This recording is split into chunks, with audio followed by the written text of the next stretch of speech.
Well, I think that I can say with all honesty that anybody that becomes convinced that Jay-Z is the devil because they saw a video on YouTube, is a fracking idiot. yeah. You'd be surprised how many. I mean, Yeah, here's the thing. I'm sure that to a hip hop fan like yourself, Colin, this is all a big nuisance and very annoying, and it's frustrating that people are being this dumb. But yeah, I mean, I would not necessarily worry about it so much. I don't think that you're gonna Jay-Z and Kanye and all those are gonna see big plummeting music sales or their tours are gonna flop because suddenly all the mindless zombies are flocking to the anti-Jay-Z campaign. I don't really know that it's so much to worry about. This is no different than every other attack on, what the kids like that have come down throughout history. Where there's rock and roll. Plus, they're both weak when in comparison to like Eminem and Masta Ace. But this is back. I remember because I was a teenager in the '80s when you had the PMRC do the record labeling campaign with Tipper Gore and all of them. Yeah. That was kind of this. So it was this big. It wasn't a religiously necessarily motivated thing, although it was. Frank Zappa came out, I think, and at the time and really called them on it. He said, "No, this is all about the music industry. They want them to just sort of kowtow and take away anything that certain Christians don't like, and that's very offensive." But this is really just more of the same. It does touch on. It wasn't really. I might have confused you guys. It wasn't really the thought that I was worried about it, but it was more about I was looking for more help on how to maybe debate people on these type of things to help them. Great, and that goes back to what we were talking about initially, only from a slightly different angle, which is what approach could somebody recommend? And my answer is whatever approach gets results.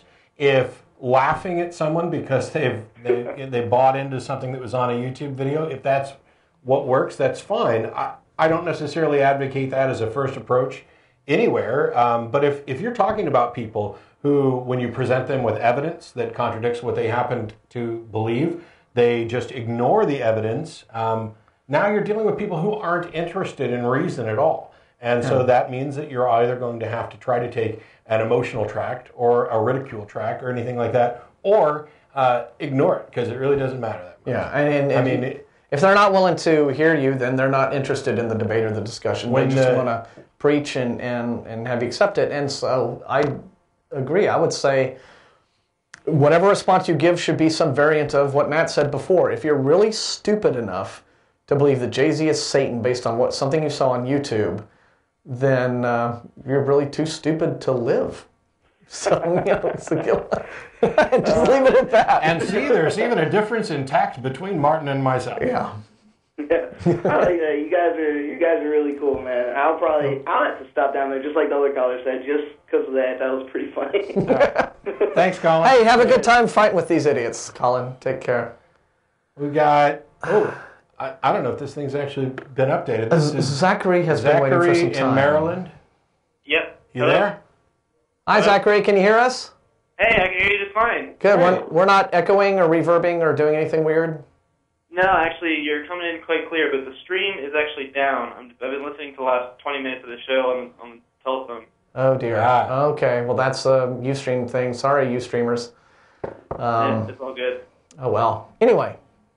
Wow, I can't believe I'm actually on. This is crazy. I love you guys. You guys have the best show ever. I watch it all the time. But I called with the discussion topic. What was it?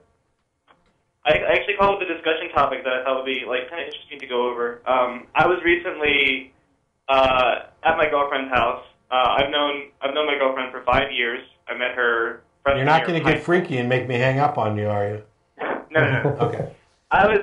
We were actually having dinner with her mother, and they have a house guest there that stays there. Her mom was trying to drag me and her to church again, which we kind of came out of the closet about our atheism around the same time. I think she a little earlier than me, and then I kind of followed. But her mom started to talk to me about, well, why don't you want to go to church? And I was explaining how I would feel like a hypocrite because I'm not taking in anything they're saying, and I disagree with all of it, and whatever.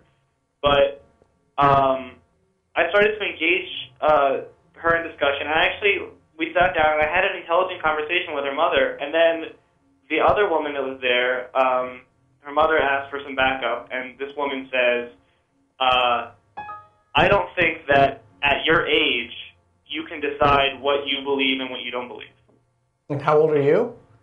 I am 19. Okay. How old was she? 50-something, I don't know. You should have said, I don't think at your age you're still capable of deciding what you believe and what you don't believe. I mean, it's just as arbitrary and ridiculous as what she said to you. Yeah. I was so offended because, one, okay, are you saying that, 12-year-olds that were raised Christian, are you saying that they, because they're Christian, they have they're old enough to decide for themselves, or is it, Well, how old was this woman when, what I would have asked her was, how old were you when you became Christian?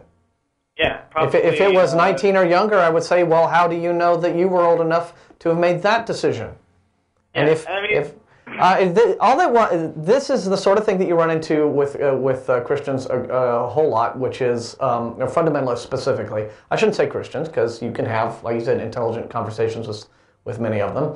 But what she was doing was the usual thing of, well, I don't actually have an argument to refute what you're saying with, so I will just condescend to you and be dismissive and handle it that way.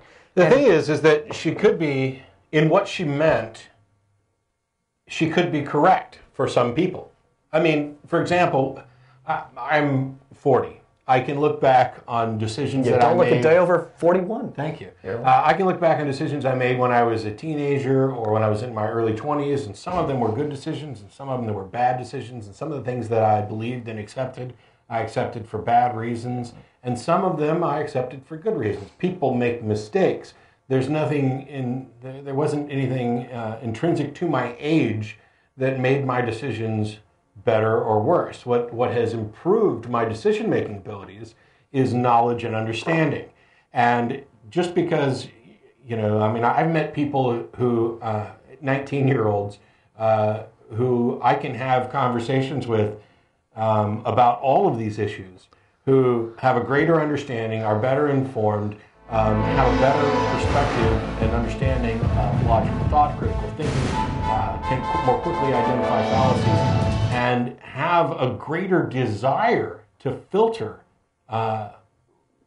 what they experience down to determine what's real and not real than people who are 30, 40, 50, 60, 70, 80. The age thing, once you've reached a relative age of I can't even come up with the word. Maturity, experience. Yeah, it's, okay, we let 21-year-olds drink and 18-year-olds vote. And those are somewhat arbitrary because there's probably some 12 and 13-year-olds out there that I'd rather have drinking and voting than some of the ones who are doing it. They draw a line somewhere. But to have somebody say, well, basically what she said is she thinks you're just going through a rebellious phase because of your age. It's the old, it's just a phase thing. Yeah. Right? Yeah. And the thing is that in no way addresses the truth of the issue at all. And it is an admission of failure.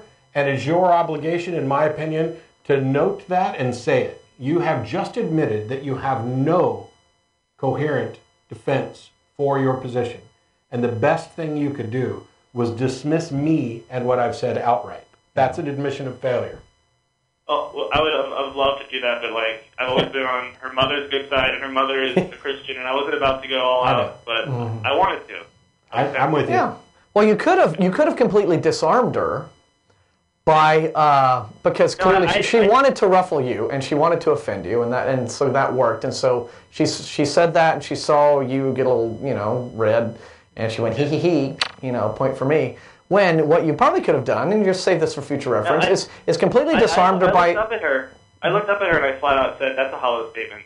That's an entirely hollow statement." And well, that's a valid answer. Yeah, it was a hollow statement. You could have also said something like, "Well, maybe I am, but." Perhaps if you have an actual argument for me to entertain, let me listen to that. Let me think about it more. Maybe I'll get some of that valuable experience you say I lack from listening to you. What have you got? But it's a hollow statement is shorter to the point, so you did okay. I really wanted to go into more detail, but like I said, I was kind of treading on Razzle Brown. Yeah, we're back again to the same thing that we've talked about 20 times today, which is the right approach. Yeah, what approach do you take? Right. So dinner guest situation can be awkward. And as somebody, I've been doing this for almost 5 years, and 170 some odd shows I've done, and I don't know how many emails. I mean, I couldn't even begin to count.